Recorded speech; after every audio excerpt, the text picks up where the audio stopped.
Welcome to the webinar on Facilitation and Behavior Characteristics. Facilitation. The definition in the BABOK is a skill of moderating discussions within a group to enable all participants to effectively articulate their views on a topic under discussion and to ensure that participants in the discussion can recognize and appreciate the differing points of view that are articulated.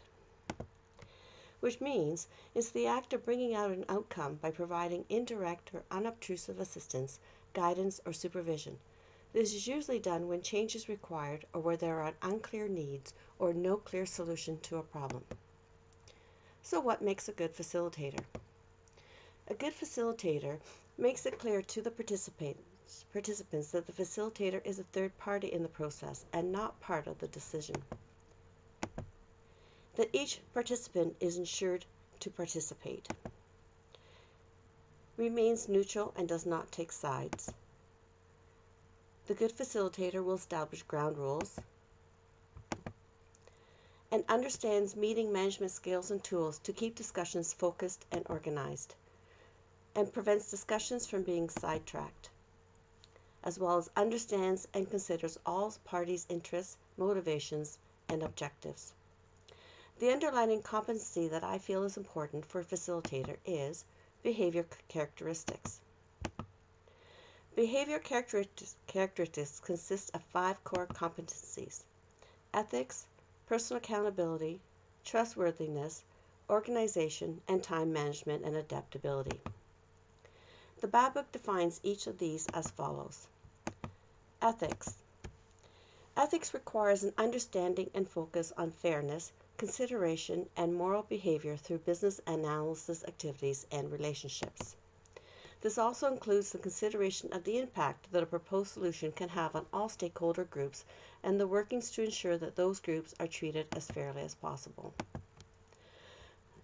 To ensure this, the facilitator will promptly identify dilemmas and provide a resolution. He will request constant feedback from the stakeholders to ensure they feel the decisions and actions are fair and transparent.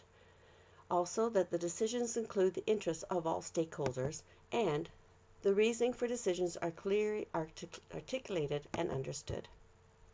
The next is personal accountability.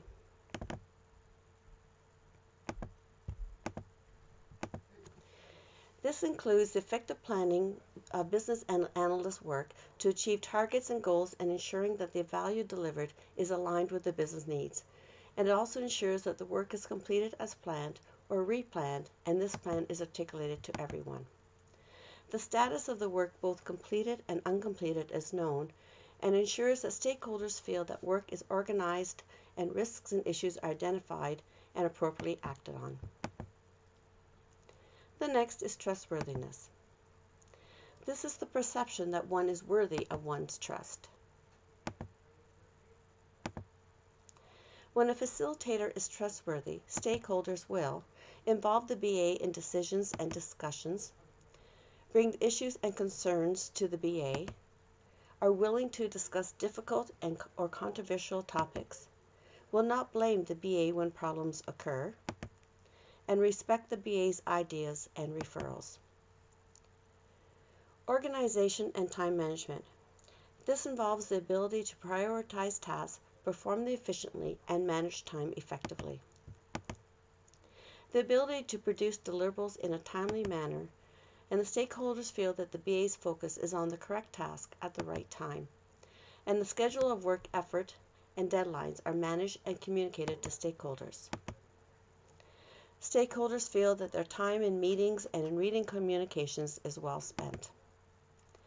Complete preparations for meetings, interviews, and requirement workshops, and that relevant information is captured, organized, and documented. Adherence to project schedules and meeting deadlines.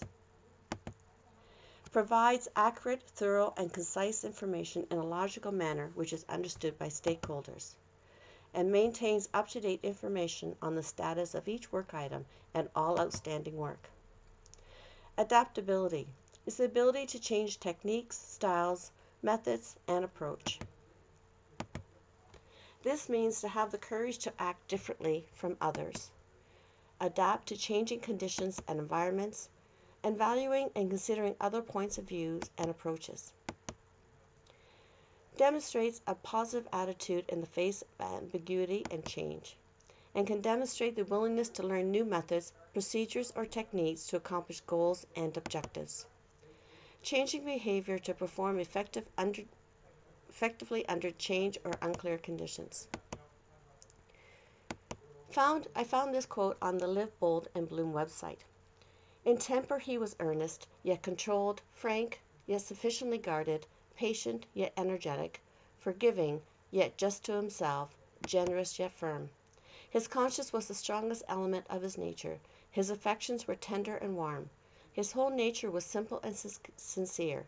He was pure, and then he was himself.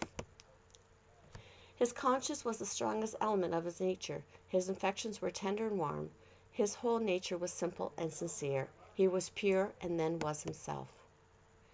Such a nature was admirably constituted to direct a heroic struggle on the part of a people proud enough to prefer a guide to a leader, a man commissioned to execute the popular will, but, as in his case, strong enough to enforce his own. If you haven't guessed, these quotes were written about the character of the 16th President of the United States, Abraham Lincoln.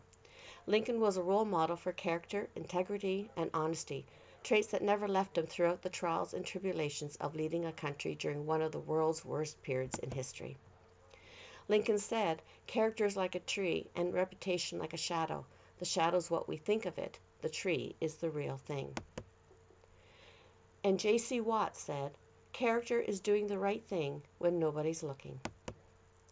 By learning how to bring out the best of these 5 components of behavior characteristics in oneself will help the facilitator make the event the most efficient and effective of the stakeholders' time. And thank you for your time.